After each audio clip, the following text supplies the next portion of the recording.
Comment faire pour que votre chien vous obéisse? Je sais que vous en rêvez tous, avoir un chien qui vous obéisse et pouvoir avoir la vie de vos rêves, en tout cas celle que vous étiez imaginée avant de l'adopter. Surtout, avant toute chose, pensez bien à me mettre un petit like et vous me mettrez des commentaires pour vraiment vous m'expliquer en tout cas ce qui vous motive à regarder cette vidéo. Bonjour à tous, je suis Camille Génissel, coach comportementaliste, éducateur canin, auteure, conférencière et formatrice.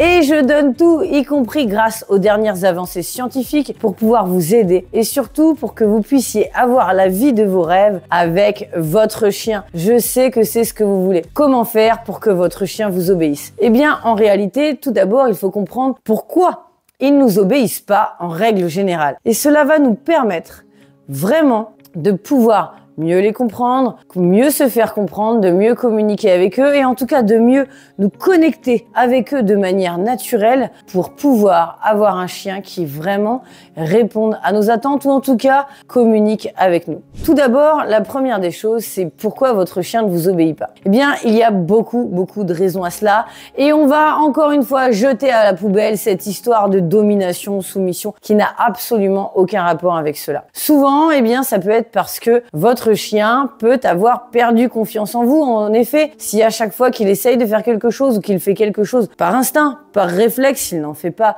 exprès et que vous le disputez derrière, eh bien, petit à petit, votre jauge de confiance que vous avez entre vous, votre chien, va diminuer. C'est des points en moins. Essayez plutôt de gagner des points en plus. Plus vous serez au maximum de votre jauge, plus votre chien va pouvoir vous obéir. C'est-à-dire en lui offrant des choses positives, en essayant d'être patient avec lui, en essayant d'être compréhensif, peu importe ce qu'il est en train de faire, et surtout en essayant de le comprendre. Ça, essayez tous les jours d'avoir une petite jauge avec vous et de vous dire, bah là, ce que je viens de faire, j'ai un plus. Là, ce que je viens de faire avec mon chien, bon, j'ai un moins. Là, j'ai un plus. Et plus vous avez de plus, justement, plus votre chien vous obéira. Faites-moi confiance, il s'agit vraiment d'instaurer ce rapport de confiance solide qui va lui permettre de vous écouter presque en toutes circonstances. Alors évidemment, il y a d'autres choses toutes bêtes, toutes simples et toutes naturelles qui fait que votre chien ne vous obéit pas. Eh bien, c'est tout simplement quand parfois il est sur autre chose, il est occupé à sentir une odeur. C'est très important pour eux, c'est quelque chose qui est très fort.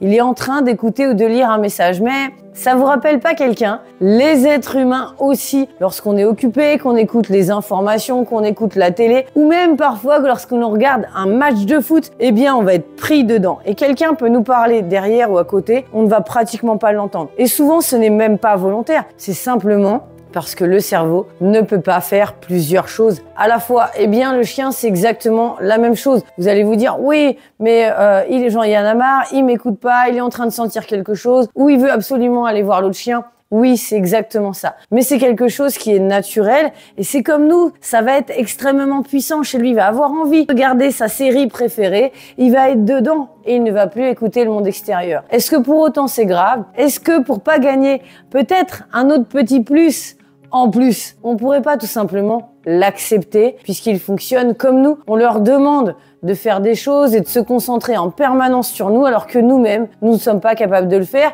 y compris avec notre conjoint ou notre conjointe et ça, vous le savez très bien. Alors, si on commence par là et que l'on gagne des plus et surtout qu'on arrive à se crédibiliser. Mais oui, parce que à chaque fois que vous appelez votre chien, alors qu'il est occupé à autre chose, on est d'accord, vous savez très bien qu'il ne va pas revenir et qu'il ne va pas vous écouter à ce moment-là. Alors, pourquoi vous le faites?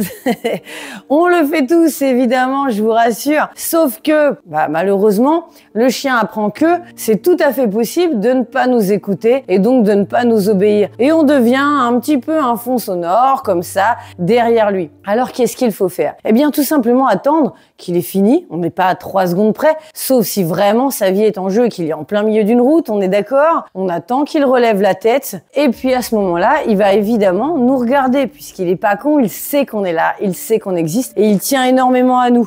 Alors à ce moment-là, il suffit tout simplement de choper cette occasion et de l'appeler en le motivant sans dire ouais viens là. Est-ce que on a envie d'aller vers quelqu'un qui a l'air comme ça? Moi en tout cas, je fuis et je pars en courant parce que pour moi c'est un gros moins et ça c'est important. Donc pour le chien et gagner des plus, il faut être dans le plus, dans le positif, lui proposer des petits jeux. Pourquoi pas s'accroupir? Ça donne envie au chien de venir vraiment vers nous et surtout de s'amuser et de jouer. Et si en plus, à chaque fois qu'il revient vers nous, eh bien c'est la surprise, il sait pas ce qu'il va avoir à l'avance. Soit une récompense qu'il aime, ça peut être un bâton, un jouet, soit tout simplement on va se mettre à jouer à la bagarre avec lui, soit on va faire un gros câlin. Quoi qu'il arrive, ça va être des plus, il y a plein de plus possible et plus il y a de plus possible, plus il sait pas lequel il va avoir, plus il va avoir envie de venir par curiosité et pour avoir la surprise. Et quoi qu'il arrive, il sait que ça va être cool. Comment voulez-vous résister à cela? Eh bien les chiens, c'est exactement la même chose. Pensez à ne pas vous décrédibiliser. Ce que vous pouvez faire aussi pour le rappel, c'est lui mettre un harnais, j'insiste, avec une longe. On met toujours un harnais avec une longe qui traîne un petit peu par terre et ça nous permet de pouvoir le récupérer facilement. Évidemment, dans les zones où c'est possible, faire attention à sa sécurité pour qu'il ne s'accroche pas quelque part, même avec un harnais. Et auquel cas, on va, dès qu'il va relever la tête, l'appeler une fois. On va compter 3 secondes. 1, 2, 3. S'il ne revient pas de lui-même en se disant ouais bah il va attendre un petit peu, eh bien on va y aller tranquillement, sans le disputer, sans rien. On reste toujours dans la case des plus. On va prendre la longe tout simplement. Ça va être facile de le rattraper et on va le faire un petit peu revenir vers nous. Et à ce moment-là, si on fait ça régulièrement, il va se dire ok, à chaque fois que je reviens pas, de toute façon, elle va venir me chercher ou il va venir me chercher. Alors tant qu'à faire, autant que je retourne là-bas, d'autant que de toute façon, je sais, je vais avoir un plus. Alors tout roule. Et plus ça va, plus on va réussir à avoir non seulement un peu de rappel, mais avoir un chien qui va nous obéir et qui va être beaucoup plus concentré sur nous. Alors évidemment, c'est beaucoup plus facile d'établir cette forme de connexion avec les chiens de berger qu'avec les chiens de chasse qui, d'emblée, sont beaucoup plus connectés à toutes les odeurs de proie, au champ, à courir, plutôt qu'avec nous. Mais est-ce un problème? Est-ce qu'on ne ferait pas tout simplement d'accepter tels qu'ils sont? Pourquoi pas? Maintenant, établir une connexion est aussi l'élément qui est extrêmement important pour que votre chien vous obéisse. Souvent, même nous, on n'est même pas là, on n'est pas dans l'instant présent, on bidouille nos portables comme ça, on regarde un petit peu partout, le chien le voit et le ressent et comme par hasard, à ce moment-là, il s'en va directement à l'autre bout.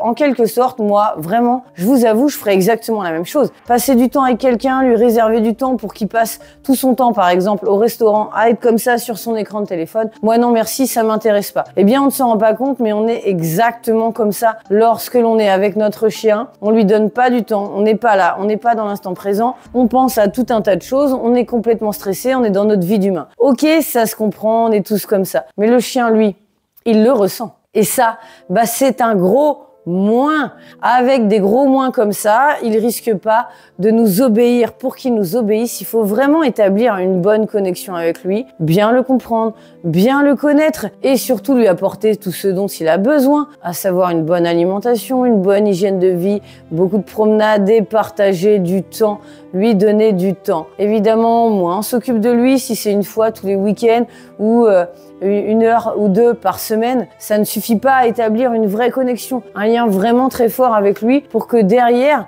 il puisse nous obéir ou en tout cas répondre à nos demandes. Moi, clairement, quelqu'un avec qui je peux pas établir un lien vraiment précis, profond et surtout le voir régulièrement, eh bien, je finis par être un peu plus loin, un peu plus éloigné de lui. Alors évidemment, le jour où il va me dire quelque chose, c'est ok, je l'entends, je lui répondrai, mais j'ai le temps. Je suis pas forcément à fond dans la relation. Pour qu'il soit à fond avec nous, pour qu'il soit connecté à nous, donc pour qu'il puisse nous obéir, il faut absolument réussir à créer cette connexion avec lui en ayant un maximum de plus. Je compte sur vous. Dites-moi dans les commentaires combien de plus vous pensez avoir avec votre chien et à la limite par jour. Ça, c'est extrêmement important. Et surtout, pensez à vous abonner à la chaîne et à mettre un petit like si cette vidéo vous a été utile.